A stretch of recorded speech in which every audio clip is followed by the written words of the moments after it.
ქართველებივით. ნორმალური მამაკაცებივით. არ მოიკლავს ის თავს. აი პიდარასტი რო იყოს შეიძლება თავი მოიკლა ამ იდეოლოგიის გამრავლებისთვის. მაგრამ არა. ვერ მოახერხეს ჯერჯერობით. პრეზიდენტად ელჭყპტ-ს დაყენება იმ ქვეყნებიდან განსხვავებით, როგორი ქვეყნებიც ამერიკელების მართვის ქვეშ იყო, იგივე ეს ახლა მაკრონზე ამბობენ, ლატვიის პრეზიდენტზე, ლუქსემბურგის და ასე შემდეგ და ასე შემდეგ. იმიტომ ესეთ ადამიანებს ბუნებრივი წყურველი აქვს იმ იდეოლოგიის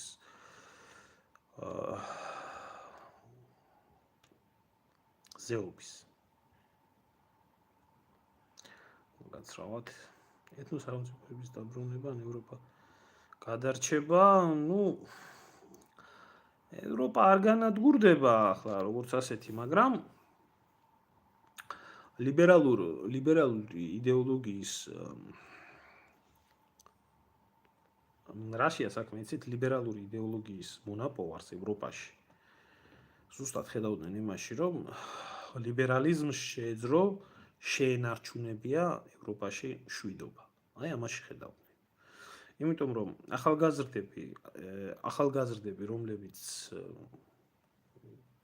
სტუდენტური თაობა და ასე შემდეგ, იმის მაგივრად რომ დაკავებულიყვნენ მაგალითად ეროვნული იდეებით, დაკავებულიყვნენ სხვა რაღაც პოლიტიკური შეხედულებებით, ამის მაგივრად მიშვებული იყვნენ ნარკოტიკზე, სექსზე, კლუბურ ცხოვრებაზე და შემოსავალზე და მათ არ აინტერესებდათ ეროვნული საკითხები, რასაც ხედავთ საერთოდ ლიბერალიზმს რაც ახასიათებს და ახალგაზრდობაზე იყო ნამუშევარი, რომ ევროპის ახალგაზრდობა იქნებოდა დაბოლილი, გაჟღენთილი, გამოშტერებული, ნაკლებად დააინტერესებდა პოლიტიკური საკითხები, რაც უზრუნველყოფდა ევროპაში მშვიდობას. აი ლიბერალიზმის ერთ-ერთი მთავარი ამოსავალი წერილი და გარყვნილი, რაც თქმა უნდა, რაც მთავარია, იმიტომ რომ გარყვნილი აზროვნების ადამიანს ნაკლებად აინტერესებს შემდეგ სხვა რაღაცები, გარდა იმისა, რომ ხორციელი სიამოვნებები მიიღო.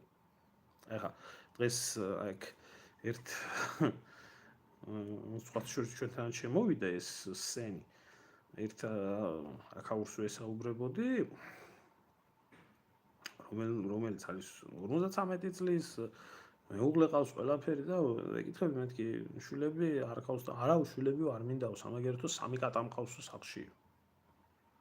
ალადის ვიზია მე ვთხარი შვილები თუ არ გინდა მე ვთხარი არა ვასო კარგად ცხოვრობთ რა თქმა უნდა შვილები და ბოლოს კატები ყავს სამაგეროთ და სიყვარულიო იმაზე გადაგმო. აი ეს იდიოტიზმების წახალისება ამ იდეოლოგიას ახასიათებს. ახლა იმას შვილი არ უნდა და იმას პოლიტიკა და სამშობლო აინტერესებს? ეს სიტყვაზე ვამბობ. აი ამის წახალისება ჩვენთან სხვა არიან ეს ძაღლმადიდებლები და კატამადიდებლები ნემ რო ყვირიან. მიეცი ამათ საშუალება იმისი რომ პლანი ეწიონ კლუბებში არონ საერთოდ არ აინტერესებს ჩვენი ქვეყნის მომავალი ვის რა შეაინტერესებს. თავის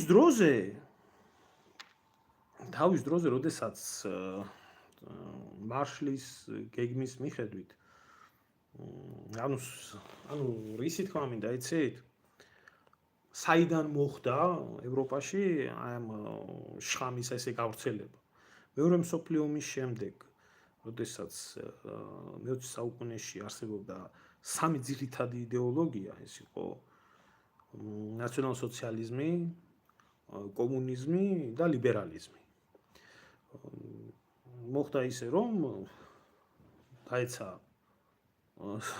ნაციონალ-სოციალიზმი, შემდეგ დაეცა კომუნიზმის ეპოქა და გაბატონდა ლიბერალიზმი. აი ამ იდეოლოგიამ მოიცვა უკვე შემდეგ ევროპაც და ამერიკაც და ყოფილი საბჭოთა კავშირის ქვეყნების ძირითადია, მათ შორის ჩვენთან მოვიდა ეგ ბედნიერება, აი ამ მიმართულებაზე.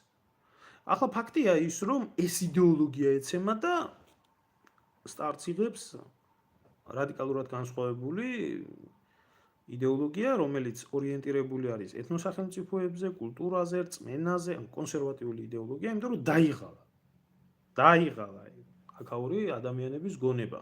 ახლა ევროპაში უფრო ნაკლებად, მაგრამ ამერიკაში ყოველ შემთხვევაში საშინლად. თუმცა ევროპაშიც ძალიან დიდი ამბებია, მათ შორის საფრანგეთში, ბულგარეთში და ასე შემდეგ.